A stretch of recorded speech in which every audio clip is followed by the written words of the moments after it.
Assalamualaikum warahmatullahi wabarakatuh. Pada video kali ini kita memasuki pasal ke-6, yaitu makar kaum Quraisy di Darun Nadwa terhadap Nabi Muhammad Shallallahu Alaihi Wasallam. Sebelum kita memasuki pada pembahasannya, jangan lupa di-subscribe terlebih dahulu agar tidak ketinggalan video-video menarik lainnya. Oke, langsung aja. Dalam hal ini Allah Ta'ala berfirman dalam surat Al-Anfal ayat 30, yang berbunyi,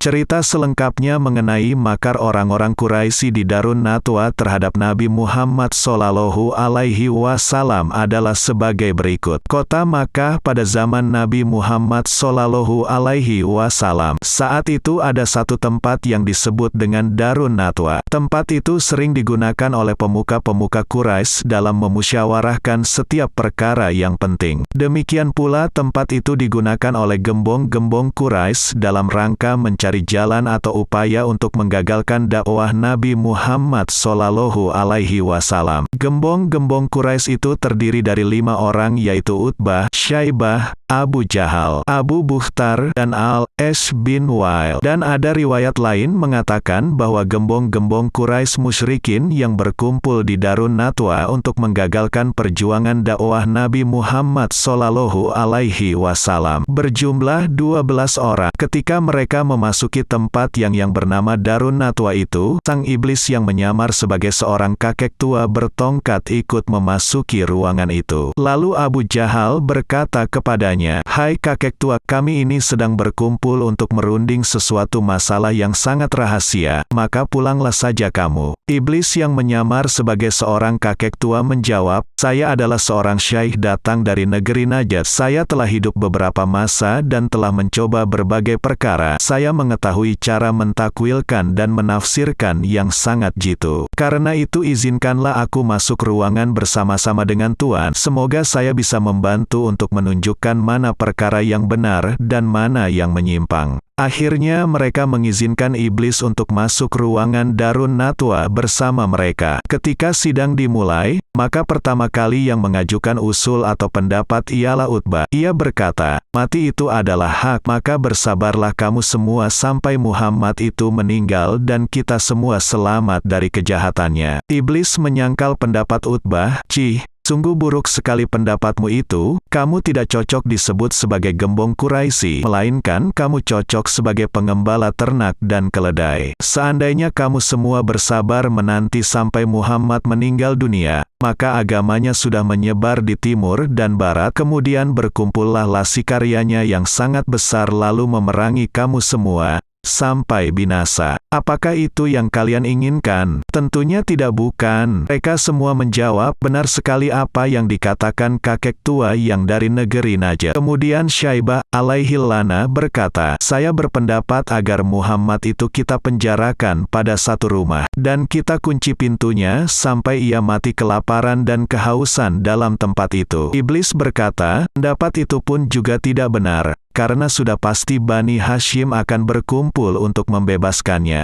Dan akhirnya pasti timbul perselisihan yang besar antara kalian dan Bani Hashim." Mereka semua berkata, "Benar apa yang dikatakan oleh syaikh dari negeri Najd itu." Kemudian Al-As bin Wa'il berkata, "Sekarang begini saja, Muhammad kita ikat saja pada seekor unta, lalu unta itu kita lepaskan pada padang belantara, sehingga ia binasa." Iblis menyangkal pendapat itu. Ini juga belum tepat, karena Muhammad itu tegap, baik parasnya, lidahnya fasih dan manis bicaranya. Mungkin ia dijumpai oleh seseorang yang akan menunjukkan jalan kepadanya ke suatu kota. Dan orang-orang membenarkan perkataannya, dan dia berhasil mengumpulkan pengikut yang banyak. Kemudian ia kembali ke tengah-tengah kita dengan membawa belantara yang cukup besar untuk memerangi kalian. Mereka berseru, "Benar apa yang dikatakan oleh syaikh dari negeri Najd itu. Selanjutnya tibalah giliran untuk mengusulkan pendapatnya pada sidang itu Abu Jahal. Ia berkata, "Saya kira sebaiknya tiap kabilah mengeluarkan seorang pemudanya, masing-masing dibekali senjata.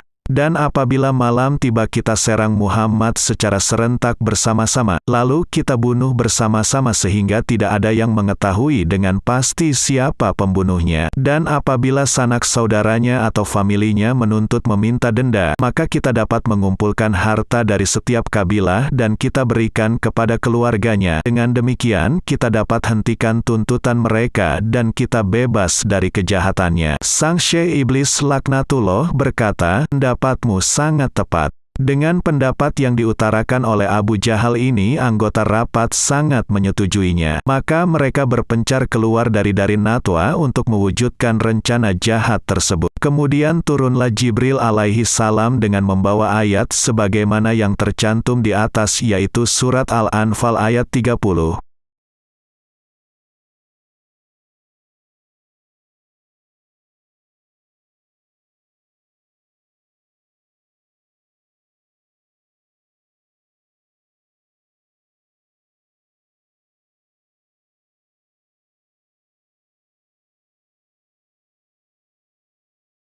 Seraya berkata kepada Nabi Muhammad, "Wahai Muhammad, Allah Ta'ala telah berfirman, keluarlah dari kota Makkah menuju ke kota Madinah, karena dalam urusan itu tersimpan suatu rahasia yang sedang Allah rencanakan." Terdapat syair yang menyatakan, yang artinya, "Janganlah kamu gentar atau susah, sebab setelah kesulitan terdapat kemudahan. Dan pada setiap itu ada masa dan aturan. Dan setiap keadaan kita Allah senantiasa memperhatikan di atas rencana kita. Allah jualah yang menakdirkan." Ketika sore hari telah tiba, Rasulullah mengadakan musyawarah dengan para sahabatnya. Beliau berjaga di hadapan para sahabatnya, "Siapakah di antara kalian yang akan menemani aku? Karena Allah telah memerintahkan aku untuk keluar menuju ke Madinah." Abu Bakar menjawab, "Saya ya Rasulullah yang akan menemani engkau." Selanjutnya Rasulullah mengarahkannya pandangan ke arah para sahabat yang lain seraya berkata, "Siapakah di antara kalian yang bersedia mengganti tidur di atas tempat tidurku? Aku jamin baginya surga." Maka Ali menjawab, "Saya ya Rasulullah yang bersedia mengorbankan nyawaku demi Rasulullah, karena sayalah saudara baginda Rasulullah." Karena Ali tahu mengganti tidur tempat tidur Rasulullah bukan hanya tidur saja, tetapi setor nyawa sebagai taruhannya, karena pada saat-saat yang genting itu, Rasulullah menjadi incaran bagi para pemuka kaum Quraisy untuk diambil nyawanya. Jabir bin Abdullah berkata, "Saya telah mendengar Ali bin Abi Thalib melakukan syair berkenaan dengan kejadian di atas, yakni sewaktu aku menggantikan tempat tidur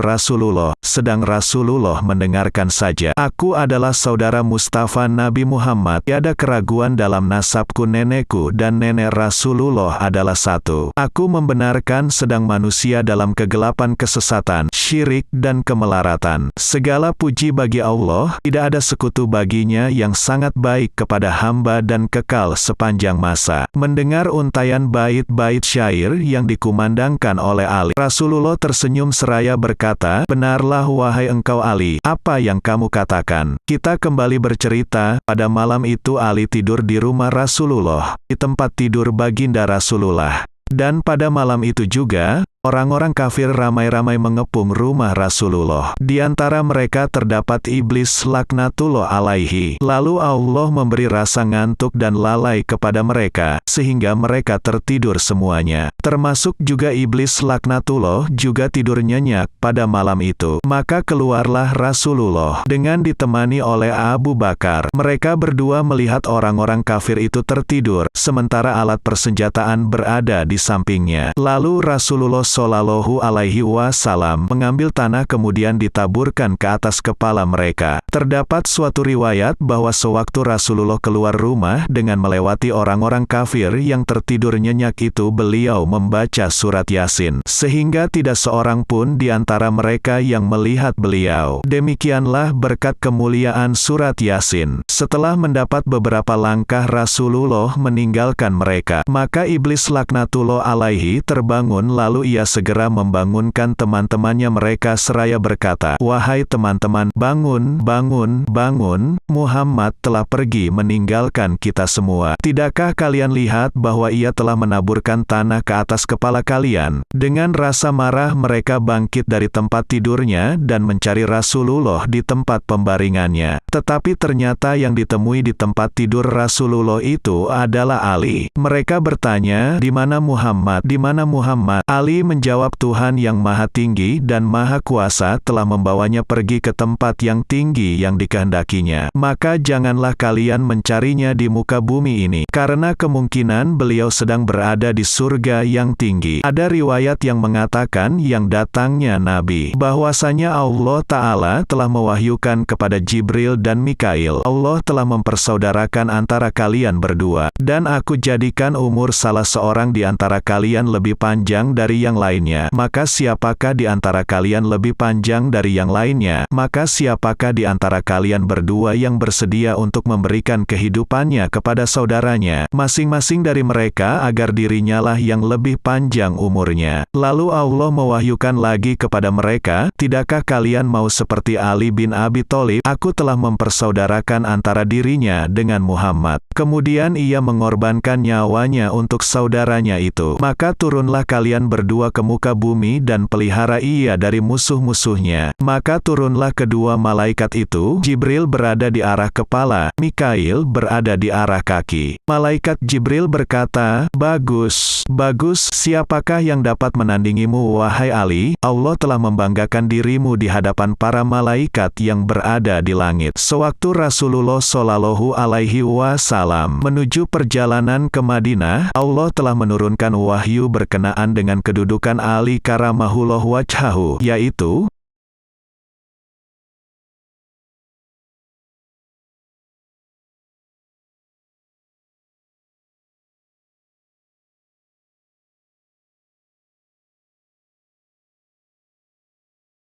dan Ali melakukan syair di saat beliau sedang berada di atas tempat tidur Rasulullah. "Aku korbankan diriku bagi sebaik-baik manusia, orang yang mengelilingi Baitullah dan Hajar Aswad." Rasulullah takut diperdaya mereka, namun ia diselamatkan Allah dari tipu daya. Menginaplah Rasulullah di dalam gua dengan aman, dipelihara Allah dengan suatu tirai, dan aku mengawasi mereka, dan mereka tidak dapat memaksaku. Ku telah memutuskan untuk mengorbankan diri bagi pembunuhan atau perbudakan. Selanjutnya kita kembali kepada cerita semula. Setelah mereka para pemuka Quraisy tidak mendapatkan Rasulullah di tempat tidurnya, maka mereka mengadakan musyawarah, katakanlah semacam undian. Yang dalam undiannya itu, barang siapa yang mendapatkan Muhammad akan diberi hadiah yang sangat besar, baik didapati dalam keadaan mati ataupun hidup. Akhirnya Suraqah bin Malik menyururi jejak Nabi Muhammad ke arah Madinah, sampai akhirnya ia mendapatkan Nabi setelah mendapatkan beberapa kesulitan. Kedatangan Suraqah diketahui oleh Abu Bakar. Abu Bakar berkata kepada beliau, "Ya Rasulullah, kita telah diketahui oleh Suraqah." Suraqah adalah salah seorang pahlawan Arab yang gagah berani. Namun Rasulullah mengatakan kepada Abu Bakar, "Jangan takut, jangan bersedih hati." Setelah mendekat lebih kurang sehasta, Suraqah berteriak, "Hai Muhammad, siapakah yang akan membelamu dariku pada hari ini?" Rasulullah Shallallahu Alaihi Wasallam menjawab, "Allah yang Maha Perkasalah yang akan mencegah niat jahat itu." Kemudian malaikat Jibril turun seraya berkata kepada Muhammad, "Allah telah berkata untukmu, aku telah menjadikan bumi itu tunduk kepadamu, maka perintahkan ia sesuka hatimu. Hai bumi, benamkanlah dia, hancurkan dia." Maka bumi pun menelan Suraqah hingga ke lututnya. Suraqah memacu kudanya namun tak dapat digerakkan. Kemudian diberkata, "Hai Muhammad, berilah keamanan kepadaku demi kemuliaan Dewa Uzza. Jika engkau menyelamatkan aku